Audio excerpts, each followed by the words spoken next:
Hello YouTube family, Shri शिवाय नमस्तुभ्यम। Welcome back to my channel घूंघट वाली बहू। इस चैनल पर आपका बहुत ही स्वागत है। आज मेरी दिन की शुरुआत हुई सीधे चूल्हा जलाने से। मतलब मैं नहा धोकर अपना खाना बनाने के लिए आ गई थी। वैसे मेरी मॉर्निंग तो हो गई थी 5 बजे, और 5 बजे से 6 बजे तक मैंने अपनी स्टडी की। स्टडी करने के बाद जो डेली रूटीन के वर्क होते हैं, लाइक झाड़ू पोछा वगैरह, ये सब किया। उसके बाद नहाया, फिर पूजा की, मंदिर वगैरह गए। उसके बाद फिर मैंने अपना चूल्हा जला लिया था। इतना काम करने के लिए मैंने सूट नहीं कर पाया था, क्योंकि सुबह-सुबह बच्चे का लंच बनाना होता है और इतनी जल्दी रहती है कि कुछ ज़्यादा सूट कर ही नहीं पाते हैं। तो बस फिर उनका लंच पैक करने के बाद जब वो स्कूल चला गया, फिर मैंने अपना चूल्हा जलाया था। आज उसको लंच में मैंने पराठे बनाए थे।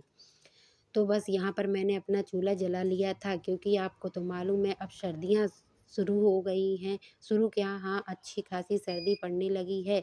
तो अब चूल्हा जलाना बहुत अच्छा लगता है। ये लगता है चूल्हे के पास या बैठे ही रहो, वहीं पर काम करते रहो, और जैसे ही आप आग से उठ जाओगे तो आपको सर्दी लगने लगेगी। यहाँ पर मैं स्वेटर भी पहने हूँ और अपने चूल्हे के सामने भी बैठी हूँ, फिर भी सर्दी लग रही थी। तो मैंने सोचा चलो यहीं पर अपनी सब्ज़ी वगैरह काटते हैं और यहीं पर थोड़े हाथ भी सेक लेंगे, उसके बाद खाना बनाएँगे। तो बस यहाँ पर मैं सब्ज़ी काट रही थी, और आज की सब्ज़ी में मैंने बनाया था बंधा, आलू बंधा। हमारे यहाँ इसको बंधा बोलते हैं, आपके यहाँ क्या बोलते हैं कमेंट में अवश्य बताइएगा।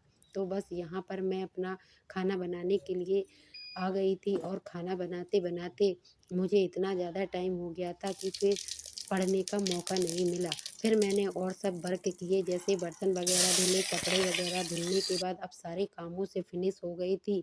इन सब कामों से फिनिश होने के बाद फाइनली मुझे पढ़ने का मौका मिल गया था। तो बस फिर मैं अपने रूम में आ गई थी पढ़ने के लिए, क्योंकि इतनी देर चूल्हा जलाने के बाद अच्छी खासी गर्मी सी लगने लगी थी। तो फिर मैं बस रूम में ही आ गई थी। पहले मैंने सोचा चलो थोड़ी धूप ले लेते हैं, तो फिर धूप में 5 मिनट गई। उसके बाद फिर मैंने अपनी पढ़ाई यहीं पर आकर की। आज की इस स्टडी के अब ये फर्स्ट स्लॉट समझ लीजिए या सेकंड, क्योंकि फर्स्ट स्लॉट तो मेरा सुबह ही हो गया था, और ये मेरा सेकंड स्लॉट ही है। इस सेकंड स्लॉट के सेक्शन में मैंने जो जीके जीएस का पोर्शन है, उसमें एक इतिहास का टॉपिक था, सामाजिक धार्मिक आंदोलन, वो पढ़ रही थी, क्योंकि जीके जीएस भी पढ़ना बहुत ज़्यादा ज़रूरी होता है। बिना जीके जीएस के आपका कोई भी एग्ज़ाम क्लियर नहीं हो पाएगा।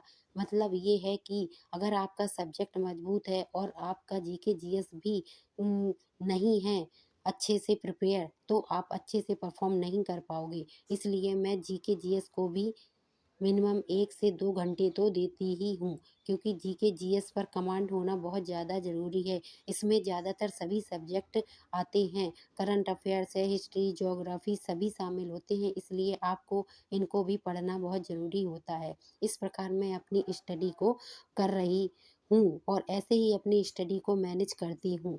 जब भी हमें टाइम मिलता है तो हम अपनी स्टडी को करते रहते हैं, क्योंकि काम का क्या है, काम तो हमारे कभी ख़त्म नहीं होते।